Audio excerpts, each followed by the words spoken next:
Well, as you can tell from our surroundings, we're not at our studio gardens.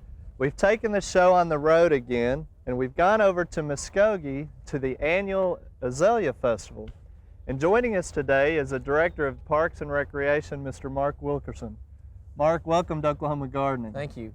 Now, first of all, I'd like to point out that Mark is actually a graduate of Oklahoma State University in our horticulture department. Mark, when did you get your degree and what did you study? I received a degree in 1981 and studied horticulture and landscape design there. Okay. How long have you been director of the Parks Department? I've been director for about a year and a half here. I started the position as park superintendent about 3 years now. Okay. And of course, the Azalea Festival is an annual event. Tell us, Mark, first of all, how many acres are we standing in here for the festival? Well, Honor Heights Park is near 122 acres. We have approximately 40 acres that are more manicured with azaleas. Okay. And the festival is what time of year this year? What are the dates for the festival? It usually runs the middle 2 weeks during April. This year it's April 6th through the 21st. So we're in the first week of our festival. Okay. And of course, by the time this airs, it'll be towards the end of the festival, but there'll still be an awful lot of color because tell me about the different varieties as far as the number of plants and the bloom period. It actually goes longer than the festival, doesn't it? Yes, we'll have bloom for approximately a 2-month period. This year it started towards the last of March, and we'll continue all the way through in the last of May, so with our 5th month bloomers. Okay. How many azalea plants are there? There's approximately 35,000 plants of some 625 varieties. Okay, 625 varieties. I don't think a lot of people really realize there are that many varieties of azaleas. And again, the color is spectacular with all the different shades. I want to share with you, Mark, and the viewers a little quote and some information I found about azaleas. There is a Foliage for Clean Air Council that's coordinated out of Virginia, and their primary goal is to promote indoor plants for cleaner air as well as some outdoor plants. They have just added the azalea to the list of plants that combat air pollution. They find that it's one of nature's most diligent warriors against formaldehyde as one of the specific chemicals or pollutants. And this is based on a study conducted by Dr. Bill Wolverton, who's an environmental horticulturist. Did you realize with all these azaleas, you must have the cleanest air in the state of Oklahoma? Oh, that's great. We'll use that as a sale. Well, that's something I'm sure you're going to have to start promoting. Come smell the clean air. Clean air of Muskogee. Well, Mark, let's go look around now and talk a little bit about how to take care of some of these azaleas. Sure.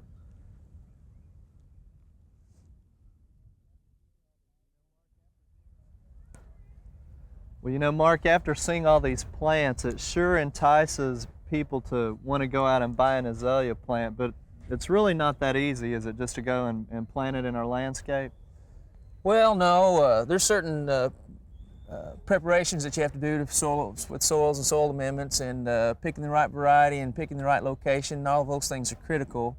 We have some luxuries out here at the park with our setting, with all the large trees and our dedication to maintenance and certain preparations that to give us the success that we have. Right, and that's a key to it, is that they like protection and partial shade. And if you'll notice, we're under a lot of trees or at the edge of them under their drip line, and that's really the key to the success, isn't it? Yes, it is. And we do have plants that are out in the full exposure, but we're able to provide a little bit more care because we're here all the day. All the year round, but right. For the homeowner, we usually would suggest that you would plant these underneath the canopy of a tree or east side of a structure or something. Right. And that's for the shade, but also from protection from wind and those kind of things. Right.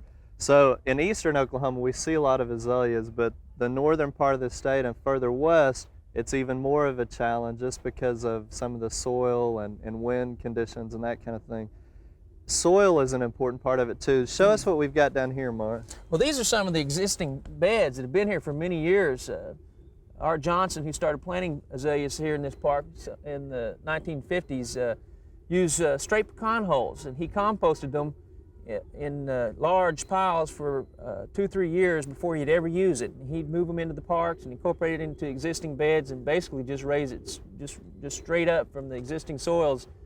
To this pecan holes is material from 20 years ago. So you can sell it. It's been added to year after year, and we're not using pecan hulls now mainly because of the availability. Right.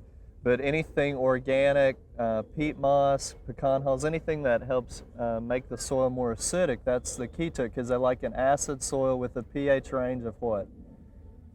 5.5 in that area, and a well-drained soil is another key. And that's why we've lifted the plants up off the ground where they drain a little bit better. What about the things that you're using now? Since it's hard to get pecan hulls in that large a quantity, what is your mix that you're using? Well, when we renovate a bed, we'll use a lot of peat moss. Back at that time, he couldn't afford peat moss, and we're having to now. The peat moss is cheaper than the pecan hull, so we're using peat moss into our beds, incorporating that and pine barks into the existing soils, try to build it up the best that we can. Okay. Now, in a home situation, again, that's a key to it with the organic matter, raising them up for good drainage with the proper shelter.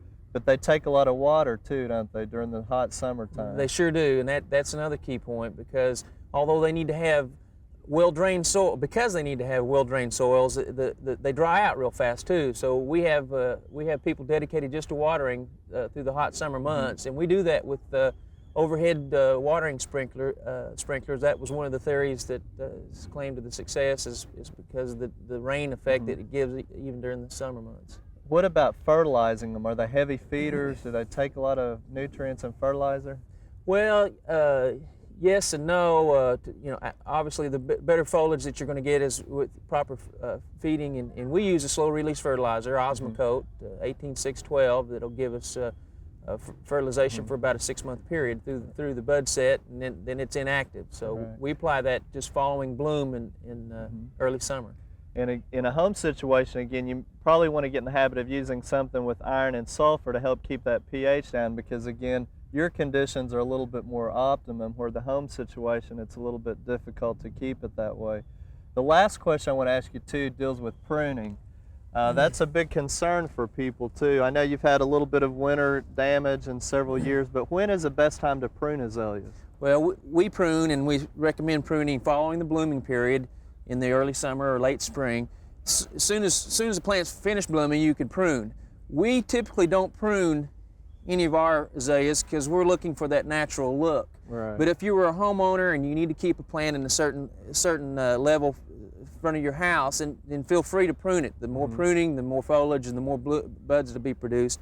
Most of our pruning is for maintenance purposes when we have a freeze damage and our plant just gets old and parts of it die.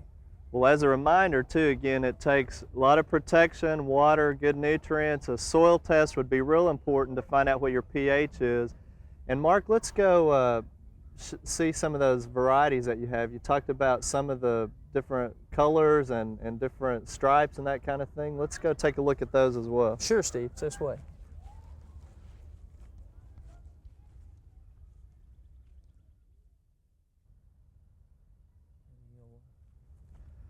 Well, Mark, there's an awful lot of different colors and varieties, but I think this is one of the most interesting ones. While we've been standing here, there's been several people come over and look at this one. What is the cultivar variety or type of azalea that we're standing by? Well, this is one of the Glendales, many Glendales that we have, and this particular variety is called Capella.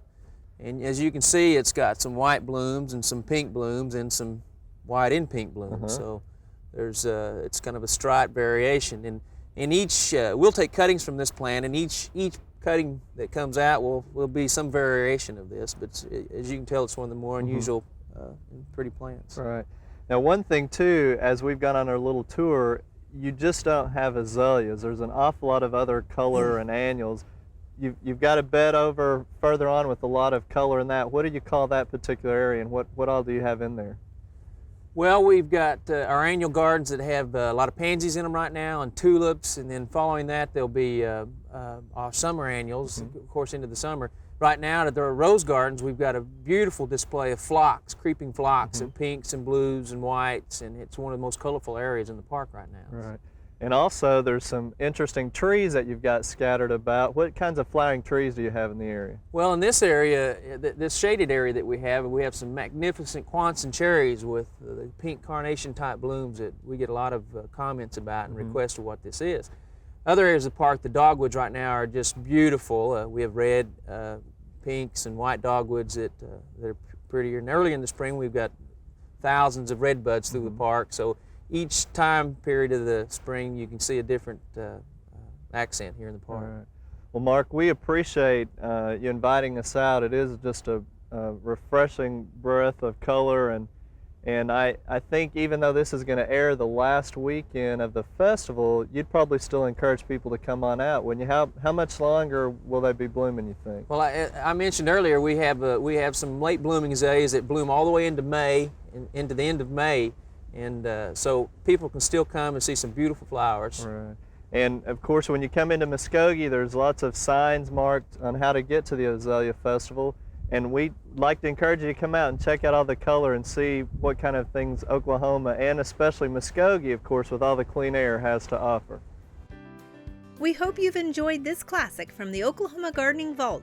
Remember, even though these tips and techniques are timeless, there's always something new to learn in the world of gardening.